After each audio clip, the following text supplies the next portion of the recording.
Okay, now since we have just completed our Psalm studies as far as the chapters go, I'm just going to name off many of the Messianic Psalms that I didn't get to go over because I went to specific chapters, specific Psalms, that is. Chapter 16, verse 10. For thou wilt not leave my soul in hell, neither wilt thou suffer thine Holy One to see corruption. We know that's referring to Christ and his resurrection. Chapter 31.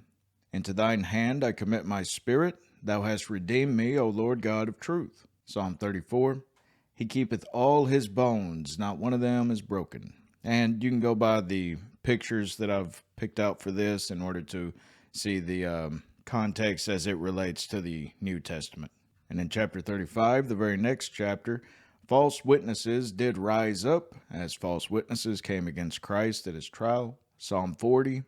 Then said I, Lo, I come, in the volume of the book it is written of me, I delight to do thy will, O my God, yea, thy law is within my heart. In the very next psalm, Psalm 41, Yea, mine own familiar friend, in whom I trusted, which did eat of my bread, hath lifted up his heel against me, speaking of Judas Iscariot. Psalm 45, Thy throne, O God, is forever and ever.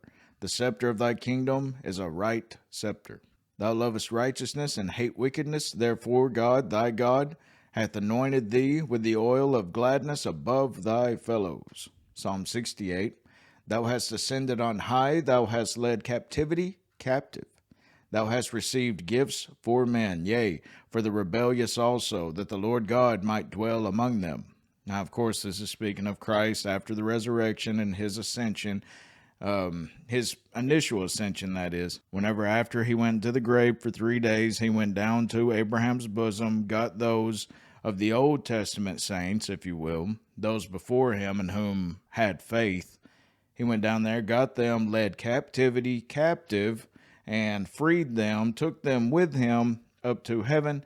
And ever since then, Paul even quotes this. He says that now the Lord himself gives gifts unto men, speaking of the various gifts that he gives, whether it be that of preaching, teaching, evangelizing, helping the poor, helping the needy, whatever, bringing up children, whatever it may be. Psalm 69, They that hate me without a cause are more than the hairs of mine head.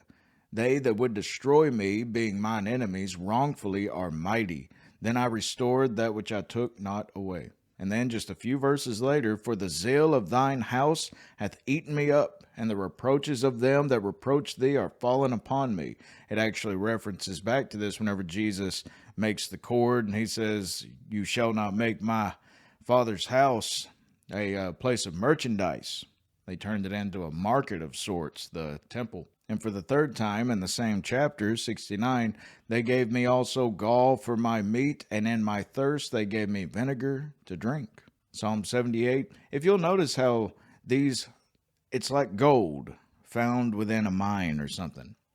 You know, God hasn't just, well, in some instances he has, like Psalm 22, and that entire chapter is prophetic, speaking of the crucifixion scene. But you'll see how God has laid out these prophecies throughout the Old Testament, just right here and right there, right here and right there, right here and right there. That way you have to study to show yourself approved of these things. You have to search them out. God says, Seek me, and you shall find me. God desires those in whom desire him. Psalm 78, I will open my mouth in a parable. I will utter dark sayings of old. And we know Jesus, he told more parables than anyone. Psalm 89, I have made a covenant with my chosen. I have sworn unto David my servant, Thy seed will I establish forever, speaking of Christ, and build up thy throne to all generations. Selah.